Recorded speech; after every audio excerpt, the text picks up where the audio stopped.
यूं तो बनारस घाट अपनी खूबसूरती के लिए बहुत प्रचलित है, पर घाट के किनारे कई राज लिए बैठे हैं।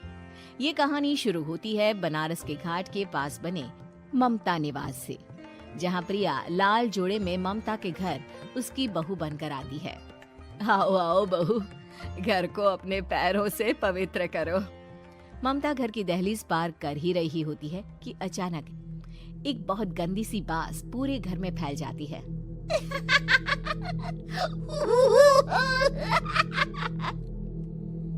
ये बदबू और ये आवाजें, ये कौन हंस रहा है माँ? अब ये पड़ोसी ना हमारे थोड़े अलग से है। कहाँ हम शाकाहारी और ये मांस मच्छी खाने वाले। छोड़, तू ध्यान मत दे और गृह प्रवेश कर। और हाँ बहू, अपनी सास की एक बात हमेशा याद रखना, इन पड़ोसियों से तो कभी बात नहीं करेगी। अच्छे लोग नहीं है ये। अपनी सास की ये बात मानेगी ना बेटा? हाँ माँ, जो आपकी मर्जी, मैं उनसे बात नहीं करूंगी। अगले दिन प्रिया अपनी पहली रसोई बनाने रसोई घर में जाती है। ये छोकी बात तो नाक में जा रही है। एक काम करती हूँ, खिड़की खोल देती हूँ। प्रिया खिड़की खोलने जाती है। इतने जाले, लगता है इस खिड़की को कभी खोला ही नहीं गया। पर ऐसा क्यों? ओह, नॉन वेज की स्मेल आती होगी ना। 2 मिनट के लिए खोल लेती हूँ, फिर बंद कर दूंगी।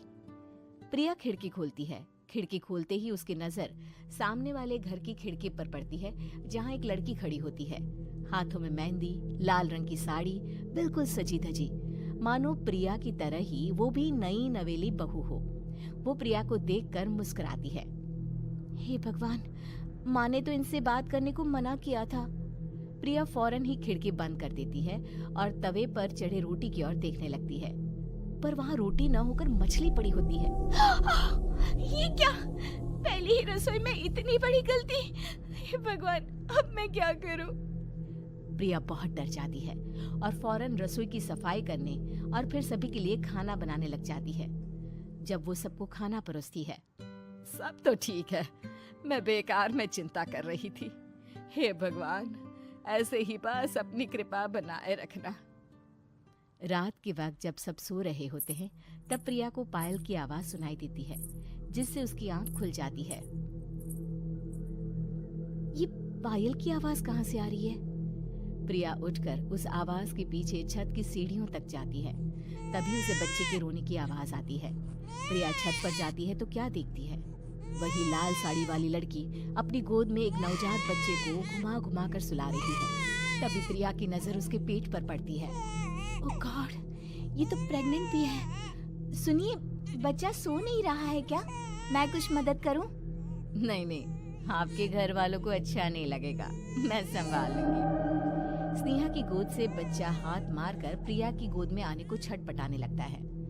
दोनों घर अगल बगल में बने होने के कारण प्रिया उस बच्चे को गोद में ले लेती है। प्रिया के पास आते ही वो सो जाता है। बच्चे का वो स्पर्श रात भर प्रिया भूल नहीं पाती और अगली सुबह वो छत पर कपड़े सुखा रही होती है। तभी उसे एक औरत इशारा करके बुलाती है। स्नेहा कह रही थी बाबू तुम्हारी गोद में आते ही सो गया। मैं गौरी, स्नेहा की माँ हूँ। बहू, घर आना, बाबू को खिला भी लेना। शाम को जब घर पर कोई नहीं रहता, बच्चे से मिलने के लिए प्रिया छिपकर अपनी पड़ोसन के घर चली जाती है और कुछ देर बच्चे को खिलाकर वापस लौट आती है। इसके कुछ दिन बाद ही प्रिया को पता चलता है कि वो माँ बनने वाली है। ममता की खुशी का ठिकाना नहीं रहता।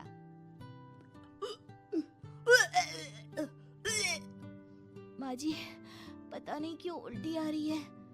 प्रिया भागती हुई वॉशरूम में जाती है तो हरे और लाल रंग की उल्टी करती है। उस उल्टी में से कीड़े निकलते हैं। ये क्या? खून और ये कीड़े! माँ! माँ! प्रिया की आवाज सुनकर ममता दौड़ कर आती है, पर बेसिन में कुछ नहीं होता। प्रिया हक्की बक्की रह जाती है। ये सब क्या हो रहा है? प्रिया घबरा जाती है और अपने कमरे में जाकर सो जाती है। डर के कारण वो इतनी थक जाती है कि उसकी आंख लग जाती है। तब उसे ऐसा लगता है उसके पेट पर मानो कोई बैठा हुआ हो। कौन हो? प्रिया के पेट पर एक 5 महीने की बच्ची बैठी हुई थी, जो बुरी तरह जली हुई थी। माँ, तुम ही मुझे लाई ना अपने पेट में? मैं तुम्हारी माँ नहीं हूँ। कौन हो तुम? माँ, देखो मैं जल गई बुरी तरह से। 6 महीने पेट में रहने को भी मुझे नहीं मिला। सहला दो ना माँ। बचाओ, बचाओ, माँ। ममता दौड़कर कमरे में आती है। प्रिया की बातें सुनकर वो सब समझ जाती है। तू कहीं बगल वाले घर में तो नहीं जाकर आई ना बहू? मुझे माफ कर दो, मैं गई थी माँ। उस घर में सब मरे हुए हैं बहू। कई साल पहले स्नेहा उस घर में बहू बनकर आई थी। कुछ ही दिन में वो एक बच्चे को जन्म देने वाली थी। पूरा घर बच्चे के आने की खुशी में खोया था कि एक दिन अचानक उस घर में आग लग गई। सब बुरी तरह जलकर मर गए। गौरी आज भी दादी बनने का इंतजार कर रही है और इसीलिए स्नेहा ने अपना अजन्मा बच्चा तुम्हारी कोख में डाल दिया। ममता ये कह रही होती है कि पीछे से उसके पैरों को एक बच्चा पकड़ लेता है। दादी, दादी। माँ, स्नेहा की गोद में यही बच्चा था। ये बच्चा कौन है फिर? तेरी मौत है। तेरी भी दादी। जिस चीज का ममता को डर था वही हो गया। ममता निवास के ऊपर मौत ने चादर बिछा दी थी। प्रिया का पेट ऐसे बढ़ जाता है मानो 9 महीने का हो। 2 हाथ उसके पेट से बाहर निकलते हैं। बहू, संतोष को फोन कर, किसी पंडित जी को बुला बहू। प्रिया का पति भागता हुआ घर आता है। ये तो होना ही था माँ। तेरा पाप तेरे सामने आ गया तो तू सह नहीं पा रही है। स्नेहा घर में आग लगी नहीं थी, माँ ने लगाई थी, प्रॉपर्टी की लालच में। और वो बच्चा मेरी पहली पत्नी का बच्चा है, मेरा बेटा, जो कि उस आग की चपेट का शिकार हो गया था। मैंने तुमसे ये सब माँ के कहने पर छुपाया था। मुझे माफ कर दो प्रिया। तुम अगर चाहो तो यहाँ से जा सकती हो। मैं तुम्हें किसी भी बंधन में रखना नहीं चाहता। मेरी शादी हुई है आपसे, मैं आपको छोड़ नहीं सकती, पर उससे पहले हमें स्नेहा, उसकी माँ और बच्चे की आत्मा की शांति करवानी होगी। संतोष और ममता गौरी के घर जाते हैं। अंदर सब कुछ जला हुआ होता है। जमीन पर जली हुई लाशें बिखरी हुई थी। ममता रो रो कर अपनी करने की माफी गौरी से मांगती है। प्रिया स्नेहा के घर वालों का अंतिम संस्कार करवा देती है और ममता निवास फिर से आत्माओं के साए से मुक्त हो जाता है।